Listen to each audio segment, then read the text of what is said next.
تذكرت آلاء الرسول وما أرى لها محصيا نفسي فنفسي إن الحمد لله نحمده ونستعينه ونستغفره ونعوذ بالله من شرور أنفسنا ومن سيئات أعمالنا من يهد الله فلا مضل له ومن يضلل فلا هادي له أشهد أن لا إله إلا الله وحده لا شريك له وأشهد أن محمدا عبده ورسوله يا أيها الناس اعبدوا ربكم الذي خلقكم والذين من قبلكم لعلكم تتقون يا أيها الذين آمنوا اتقوا الله حق تقاته ولا تموتن إلا وأنتم مسلمون. Të gjitha lavdrimet dhe falëndrimet I takojnë Allahut Azza wa Jall, atë falëndrojmë dhe vetëm prej Tij falje dhe ndihmë kërkojmë. Lutim Allahun të na mbrojë nga të ligat e shpirtrave tonë dhe nga të këqijat e veprave tona. Atë që Allahu udhëzon në rrugën e Tij të drejtë nuk ka kush që e devijon dhe atë që Allahu e lën në devijim nuk ka kush që udhëzon. Dëshmoj dhe deklaroj se nuk ka të adhuruar me mërit përveç Allahut dhe se Muhamedi është rob dhe I dërguar I Tij. O njerëz, adhuroni Zotin tuaj I cili ju krijoi juve dhe atyre që ishin para jush në mënyrë që të bëheni të devotshëm. O besimtar, keni frikë Allahun ashtu siç I takon Atij dhe mos vdesni ndryshe vetëse duke qenë musliman. Vëllezër e dashur musliman, sot do të flasim rreth vlerës së istighfarit, kërkimit faljes tek Allahu për mëkatet dhe gjurmëve të tij. Përsosmëria tek njeriu është e pamundur vëllezër. Të gjithë njerëzit gabojnë dhe kanë mangësi. Ai e din fort mirë se robët e tij janë të dobët, janë të mangët e të pafuqishëm dhe për këtë arsye u hapi derën e shpresës të mëshirës dhe faljes së tij dhe u bëri thirrje të bashkangjitën mejdanit të bujarisë dhe fisnikrisë së tij. Allahu në Kur'an në surën Bekara ajeti 221 thotë: Allahu me mirësinë e Tij u thret në xhenet në falje të gjunaheve. Kurse me një hadith kutsi që përcjellet prej të dërguarit të Allahut sallallahu alaihi wasallam, ku Allahu azza wa jall ka thënë: O robët e mi, ju bëni mëkate natën dhe ditën, andaj kërkoni falje nga unë që unë t'ju fal. Falja mëkateve vëllezër është begati dhe mirësi e madhe për robërit e Allahut. Allah I lartësuar në surën Ali Imran ajeti 135 thotë: E kush I fal gjunahet pës Allahut? Pra askush pës Allahut nuk na I fal gjunahet. Po ashtu prej begative të mëdha të Tij është se Ai thërret robërit e Tij që t'ju afal gjunahet e t'i mëshiroj, t'i begatoj ata. Nga se Allahu në surën Ibrahim ajeti 10 thotë që Ai ju thërret juve për t'ju falur disa gjunahet tuaja dhe që t'ju lërë deri në një afat të saktuar. O robërit e Allahut, mëkatet falen edhe po t'jenë sa shkuma e detit. Për këtë arsye mos të dëshpërohemi ndaj mëshirës së Allahut, mos ta humbim mëshirën e Allahut. Ai që ka bë njeriu të jetë mëkatar gjunaqar është po ai I cili e bën që ta falë dhe ta mëshiroj. Mangësia vëllezër është veçori, cilësi e njeriu. Dhe për këtë I dërguari I Allahut sallallahu alaihi wasallam ka thënë: Pasha atë, pasha Allahun pra, në dorën e cilit është shpirti im, po që se ju nuk bëni mëkate, nuk gabani, Allahu do t'ju zëvendësoj juve me një popull I cili bën mëkate, bën gabime dhe pastaj kërkon falje prej Allahut, bën pra istighfar dhe Allahu do I fal ata. Ky hadith në Sahihun e Muslimit. I lartësuar Zoti jon vëllezër, I cili është falës I mëkateve dhe I cili mbulon të metat e robërve. I dërguari Allahu sallallahu alaihi wasallam në një hadith thotë: Allah I lartësuar e zgjat dorën e Tij gjatë natës që të pendohet mëkatari I ditës, dhe e zgjat dorën e Tij gjatë ditës që të pendohet mëkatari I natës, derisa të lind dielli nga perëndimi I Tij. Ky hadith në Sahihun e Muslimit. Vëllezër, Allah I thret robërit e Tij duke I thënë: Të gjithë ju o besimtar, kthehuni tek Allahu, pendoni që të arrini shpëtimin. Lëm për ata vëllezër që e din se Zoti I tij është bujar dhe falës. Është mëshirues, I cili e pranon pendimin dhe të penduarve u ambulon mëkatet dhe gjunahet. Vëllezër, prej robit kërkohet largimi prej mëkatit. Nga ai nuk është të mundshme që të mos bëj mëkate dhe gabime asnjëherë. Mirë po nga ai kërkohet largimi dhe pendimi prej mëkatit nëse ai bjen në të. Dhe të jetë i sinqert për këtë. Nga se Allahu e dën që robi i tij të pendohet dhe e dën që t'ia fal mëkatin. Në surën Muhammed ajeti 19 Allahu thot: "Dije se nuk ka të adhuruar me merit përveç ti dhe kërko falje." Bën istighfar pra. Kërko falje për gjunahun tënd dhe për besimtarët dhe besimtarët. Kështu i drejtohet Muhamedit sallallahu alaihi wasallam, që të bën istighfar, të kërkoj falje për veten e tij, për besimtarët dhe besimtarët në përgjithësi. Vëllezër, ata që pendohen dhe kërkojnë falje e mëshirë janë më të lavdruarit, më të mirë ndër robët e Allahut. Allahu e din se janë në mbikëqyrjen e Allahut. Ky person pra gjithmonë e ka parasysh se është në mbikëqyrjen e Allahut. Dhe kjo atë person e nxit që të jetojë me një shpresë dhe gjithashtu me frikë. Nga se Allah në surën Ali Imran ajeti 16 dhe 17 thotë që Allahu pra i vrojton robët e vet, që ata thonë: Zoti ynë, më të vërtet kemi besuar, andaj na i fal gjunahët. Pa bëjnë istighfar. Na fal gjunahët tona dhe na ruaj nga nënimi i zjarrit, që janë të durueshëm, të sinqertë, të devotshëm, në adhurim ndaj Allahut, që japin lëmosh dhe që kërkojnë falje, po bëjnë istighfar për gjunahët para agimit, para mëngjesit. Vëllezër, nëse një popull e shton istighfarin dhe ai buron për një zemër të sinqertë, Allahu prej atij populli belat dhe sprovat do t'ja largoj dhe prej ndëshkimit do t'a mbroj. Nga se në surën Anfal ajeti 33 Allahu thotë që por Allah nuk do t'i ndëshkoj ata përderisa ti, pra o Muhammed, do t'jesh në mesin e tyre. Dhe Allah nuk do t'i ndëshkoj ata përderisa ata pra bojnë istighfar, kërkojnë falje tek Allahu për mëkatet e tyre.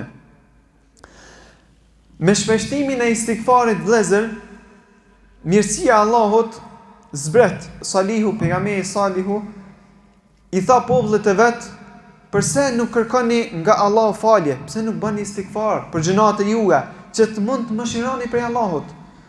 Istighfar, vëllezër, është shkak për shtimin e bereqetit, rritjen e pasurisë, zvoglimin e varfrisë, zbritjen e shiut, furnizimin me fëmijë dhe është burim i krenarisë dhe begatisë. Nëse dëshironi lexojmë lajmin e Nuhut alayhis salam, i cili i tha popullit vet, pra ku përmend Allah në surën Nuh ajeti 10 deri tek ajeti 12, ku Nuhu i tha popullit i tij, e u thash: "Kërkoni falje nga Zoti juaj, pra bëni istighfar, i cili është falës i madh, që ai t'ju dërgoj shi me bollok, t'ju shtoj pasurinë dhe fëmijët tuaj dhe të bëj që për ju kofshë dhe lumen." Pra istighfari qenë ka shkak që Allahu na fal, Allahu na dërgoj shi, na shtoj pasurinë, fëmijët dhe na dhuroj kofshë dhe lumen. Dhe po ashtu lexojmë lajmin e popullit të Adit me të dërguarin e tyre Hudin alayhis salam, i cili u tha: "O populli im, kërkoni falje nga Zoti juaj, pra bëni istighfar dhe kthehuni tek Allahu të penduar, se ai do t'ju sjellë shi të begatshëm, do t'ju shtoj fuqinë mbi fuqinë." Pra edhe në këtë ajet që përmendet surën Hud ajeti 52, istighfari është shkak që Allahu të lëshoj bereqet, shi dhe neve të na shtoj fuqinë edhe më tepër. Atyre që pendohen, vëllezër, Allahu begaton me zgjerim të furnizimit dhe dhënie të sigurisë, me shërim prej sëmundjeve, me jetë të mirë dhe me largim nga pikëllimi. Gjitha këto janë për shkak të istighfarit, kërkimit të faljes së njeriu besimtarit për shkak të mëkateve të tij. Nëse dëshironi lexojmë lajmin e të dërguarit Muhammed sallallahu alaihi wasallam, i cili u tha pra njerëzve që ju përësis të kërkoni falje nga Zoti, bëni pra istighfar. Të kërkoni falje pra tek Zoti, bëni istighfar e të ktheheni tek ai me pendim. Ai do t'ju jep të shijoni kënaqësi të bukura deri në afatin e saktuar dhe do t'ju jep çdo të mirë shpërblim të merituar. Pra këto gjitha janë për shkak të istighfarit, pra Allahu çon gjitha këto mirësi. Vlerë istighfari me lejen e Allahut është shkak për manjanimin e brengave dhe për rrugdaljen për çdo situatë dhe është shkak për furnizimin nga nuk e pret njeriu. Në një hadith i dërguar i Allahut sallallahu alaihi wasallam thotë që kush bën istighfar vazhdimisht pa ndërprej, Allah do t'ja mënjanjar, do t'ja largoj çdo breng. Imam Kurtubi, Allah mëshiroft, thotë se dietarët kanë thënë se istighfari i kërkuar është istighfari i vazhdueshëm, i cili përforcon kuptimin me zemër dhe nuk është thjesht vetëm shqiptimi me gjuhë. Disa prej dietarëve thonë se kush nuk e ka për qëllim që prej frytit të istighfarit të tij të përmirësohet pendimi i tij, ai është renacak. Ai që bën istighfar për mëkatet dhe vazhdon në të, i përngjan thot atij i cili bën tallje me Allahun. Do të thonë ai i cili vazhdimisht kur bën istighfar këtë e bën vetëm ashtu me gjuhë dhe për syrfarsi dhe ai në atë moment vazhdon me mëkate dhe nuk pendohet dhe nuk ndalet, thotë kjo nuk vlen. Dhe kjo i ngjason atij i cili tallet me Allahun. Istighfari vëllezëri vërtet është atëherë kur synohet me të sinqeriteti, lënia mëkateve me zemër, mbështetja në Allahun. E gjithë mirësia është vëllezër ende lidhur me përmirësimin e zemrave dhe pranimin e besimit dhe atëherë vjen me këtë pra falja. Nëse Allah në surën Enfal ajeti 70 thotë, nëse Allah o gjen mirësi në zemrën tuaj, do t'ju jep diçka edhe më të mirë nga ajo që ju është marrë dhe do t'ju fal, se Allah është falës dhe mëshirëplot. Pejgamberi i Allahut, pasi që përfundoi mësimin e tij dhe e përcolli mesazhin e Allahut në vend, Allahu e urdhëroi që ti drejtohet atij me pendim dhe me istighfar. Kur thot këtë përmend surën Nasr ajetin 1 deri tek ajetin 3, ku thot Allah, kur të vijë ndihma e Allahut me shërimin e Mekës dhe ti shohësh njerëzit duke hyrë në fenë e Allahut grupe, atëherë madhëroje thot me falëndrim Zotin tënd dhe bën istighfar. Kërko falje nga Allah, nga ai, sa ai është vërtet pranues i madh i pendimit. Vëllezër, ata që e falin namazin më njëherë pasi që e kryen faljen e namazit të tyre nxitojnë në istighfar. Kështu pra shoqërojnë veprën e mirë prapë me istighfar, duke treguar për Allah se ne jemi të mangët. Haxhilerët gjithashtu pas ndejës në Arafat dhe Muzdelife janë të urdhëruar me istighfar. Ku Allah në surën Bekara ajeti 199 thotë, mandej kthehuni siç kthehen të gjithë të tjerët dhe kërkoni ndjes, pra bëni istighfar, kërkoni ndjes Allahut, se Allahu është falës dhe Allahu është falës i madh dhe mëshirëplot. Po ashtu pas marrjes së abdesit, dhe robi, edhe pse abdesi është adhurim, është një vepër e mirë, robi drejtohet Allahut me tauhid dhe pendim dhe thot, dëshmoj se nuk i takon adhurimi askujt me të drejtë, vetëm se Allahut dhe se Muhamedi është rob dhe i dërguar i tij, edhe thot, o Zot, më bën prej të penduarve dhe më bën prej të pastruarve, pra prej mëkateve. Kurse ata që kërkojnë falje vëllezër në agimin e mëngjesit, e që janë më të zëvshmit, më të përkushtuar në istighfarit, ata së pari u falen natën, pastaj nxituan për istighfar. Ata që janë njohur që para hyrjes kohës sabat, për në fundin e natës, që të falen gjatë natës, para se me ardha agimi i mëngjesit, ata gjatë natës faleshin, që kjo është një vepër e pëlqishme. Mirë po, nuk u mjaftuan me këtë dhe e pan vetën të mangët dhe u kthyn tek Allahu me istighfar. Allahu këtë e përmend në surën Dhariyat ajeti 17 dhe 18, ku than ata flinin pak ndërsa në agim pra të mëngjesit kërkonin falje nga Allahu, po bënin istighfar. I lavdëron për që flinin pak dhe faleshin natën dhe i lavdëron që në agimin e mëngjesit pak para hyrjes kohës sabahit në fundin e natës, ata bënin istighfar, kërkonin falje Allahut për mëkatet. Hasan el-Basri vëllezër Allah mëshiroft tha, u falën deri në agimin e mëngjesit pra e pastaj u ulën dhe kërkuan falje. I biri i Umerit Abdullahu pra Allahu qoftë i kënaqur me të, u falte natën e pastaj ju drejton të Nafiut, Allahu qoftë i kënaqur prej tij, i thoshte shërptorit e tij, o Nafi, arriti thot agimi, a ka hyrë koha mëngjesit sabahut? Nëse i thonte po, atëherë nxitonte për lutje dhe istighfar deri në mëngjes. Lusë Allahun për veten dhe për juve që të na mundsoj që gjua jon të jetë e lagur dhe mos tërhet për istighfarit, për dhikrit, për kërkimit faljes tek Allahu për mëkatet. Lusë Allahun për veten dhe për juve, për gjallë ton dhe për dekrit ton që të na mëshirohet, na fal mëkatet. Walhamdulillahi rabbil alamin. Ashhadu an la ilaha illa Allah wahdahu la sharika la wa ashhadu anna Muhammadan abduhu wa rasuluhu. O ju musliman, një prej shkaqeve më të mëdha dhe më të rëndësishme që të pranimit të istighfarit është njësimi i Allahut dhe sinqeriteti në adhurimin e tij dhe largimi për të gjitha llojeve të politeizmit, shirkut dhe idhujtarisë. Allahu në surën Nisa ajeti 48 thot, vërtet Allahu nuk fal që të adhurohet dikush apo diçka tjetër përveç tij. Pra nuk e fal shirkun. Është qëllimi pasi të vdes njeriu nëse spendohet për ti. Mirë po thot, por gjunahat e tjera më të vogla ja fal kujt do. Gjunahat e tjera më të vogla gjitha, nëse njeriu vdes me to ja fal kujt do.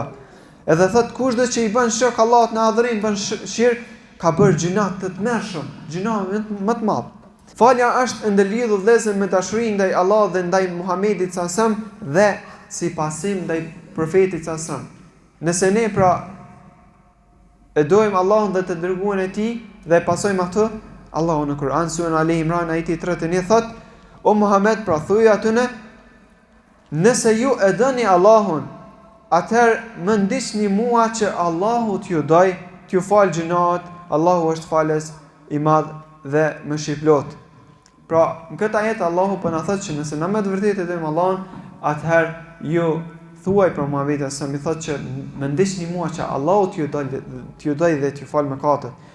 Kjo është mëshira e Allahut vëllezër dhe butësia e tij ndaj krijesave të tij. Mirë po, të kemi kujdes prej kuptimit të gabueshëm të disave se istighfari na mundson që ne të shkojmë pas gjunave dhe se Allahu do të na fal. Pra kështu nuk qëndron që ne mjafton që të bëjmë istighfar dhe përsëri të vazhdojmë në mëkate. Është e vërtetë se Allahu fal, por ai edhe dënon rrep. Nëse robi jepet pas gjunaheve dhe këmbgul në to, ato gradualisht do ta shkatrojnë atë. Mëkat pas mëkati vëllezër, gjuna pas gjunaje derisa të shkatrohet tërësisht dhe mos t'ia mundsoj që Allahu që të kthehet në pendim.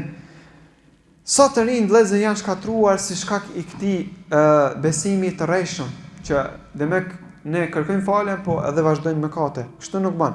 Sa të rinj i mashtroi shpesa e rreshme se do të jetojnë gjatë dhe sa të rinj i mashtroi pra kjo sa ata domethënë se do të pendohen.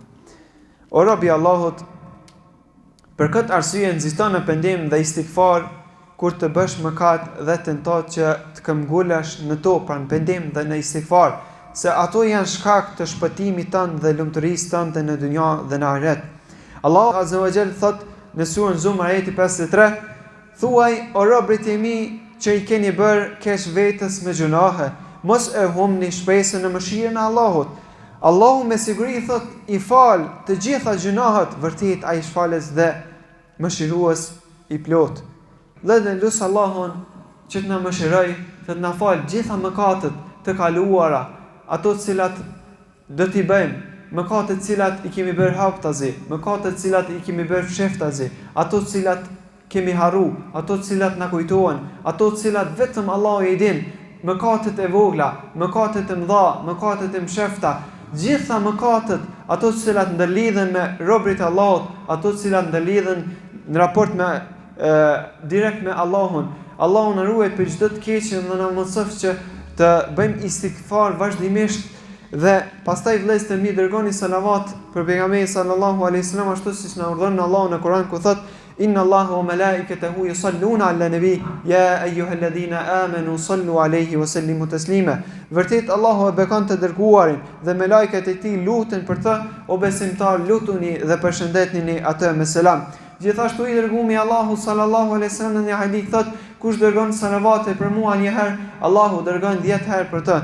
Allahumma salli ala Muhammedin wa ala ali Muhammed kama sallaita ala Ibrahima wa ala ali Ibrahim innaka Hamidum Majid.